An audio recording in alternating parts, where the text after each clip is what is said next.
You know that feeling? You turn on the hot water and instead of a powerful stream, you just get this sad little trickle. So it begs the question, could the thing that's supposed to be heating your water actually be the reason you're barely getting any? Well, let's find out. It is so frustrating, right? You're trying to do the dishes, wash your hands, or maybe you're about to hop into a nice hot shower, and all you get is this weak, totally disappointing stream. Your mind might immediately jump to some huge, expensive plumbing disaster, but hang on, the answer might be a whole lot simpler and closer than you think. That's right. Before you start thinking about the city's water supply or imagining busted pipes inside your walls, we're going to focus on one primary suspect, your water heater. Think of this as a little diagnostic journey to figure out if it's the real culprit behind your weak hot water. Okay, first things first, we need to understand what your water heater is really doing. It's not just some big, dumb tank sitting in your basement or a closet. It's actually a super active, critical part of your home's entire plumbing system. Honestly, the best way to think about your water heater is like a busy traffic intersection. Every single drop of hot water you use has to pass through it. And inside, it's full of parts. You've got valves, special tubes, and heating elements. If any single one of those gets clogged or starts to fail, it creates a major bottleneck. The result? Exactly what you're feeling at the faucet. Really low flow. So, how can you figure out if the water heater is the bad guy here without having to call a plumber right away? Well, the good news is there are a couple of really simple tests you can do yourself. It's time to put on your detective hat. This right here is the single most important test you can do. Just go to any sink in your house. Turn the cold water on full blast. Pay attention to how strong that stream is. Okay, now turn it off and switch over to just the hot water. If that hot water is noticeably weaker than the cold was, well, you've just found your biggest clue. And here's why that little test is so revealing. See, your cold water comes straight from the main supply line. It completely bypasses the water heater. But the hot water, it has to go through it. So if one is strong and the other is weak, it points a giant flashing arrow directly at the one thing they don't share. Your water heater just became the prime suspect. Let's gather a little more evidence for our case, shall we? Is this low pressure happening at every hot water tap? Because if it is, that pretty much rules out a single clogged faucet and points right back to the central source. And be honest, is your heater getting up there in years? Has it maybe missed a maintenance checkup or two?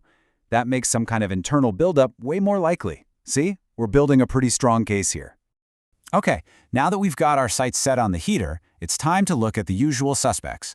These are the most common problems inside the heater that are known to cause these exact pressure drops. And here it is, offender number one, especially for those traditional tank-style water heaters. We're talking sediment. All water, even clean city water, has minerals dissolved in it, and over years and years, those minerals settle out. Just picture all those minerals forming a thick, hard sludge at the bottom of your tank. It's basically a traffic jam for your water. It takes up space, and it can literally block the pipe where the hot water is trying to get out.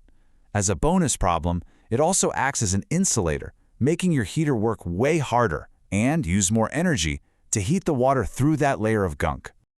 All right, next up in our lineup is a more direct kind of blockage. This isn't just about sludge at the bottom. We're talking about specific pathways inside the heater getting physically clogged.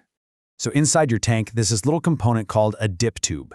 Its only job is to direct the incoming cold water down to the bottom of the tank to get heated efficiently. But here's the catch. They're often made of plastic, and over time, they can get brittle and break apart. And where do those little plastic pieces go? You guessed it, they can get sucked up and clog the hot water outlet pipe, creating a very real physical obstruction. Our final culprit isn't always technically inside the heater, but it's directly connected to it.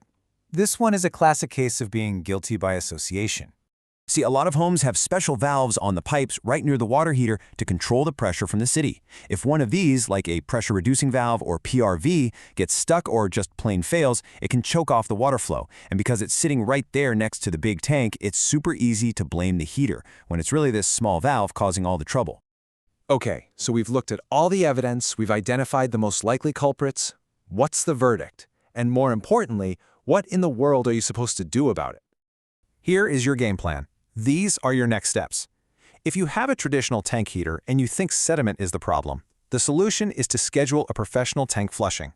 If you have one of those newer tankless heaters, the issue is probably scale buildup, which also needs a pro. And if you think it might be a valve, you'll definitely need a plumber to test it. While they're there, they can rule out other simple stuff too. Now, doing our little home diagnosis is a fantastic first step, but there is a very clear line between investigating and actually trying to fix things yourself. For your own safety, and to avoid making a small problem a huge one, some things are just best left to the professionals. So here's exactly when you need to pick up the phone and call a licensed plumber, no questions asked. 1. If you've done the hot and cold test and the low pressure just won't go away. 2. If your water temperature is all over the place, hot 1 minute, lukewarm the next. And 3, and this is the big one, if you see any sign of a leak, even a small drip, around your water heater, do not wait. That is a serious problem that needs immediate attention.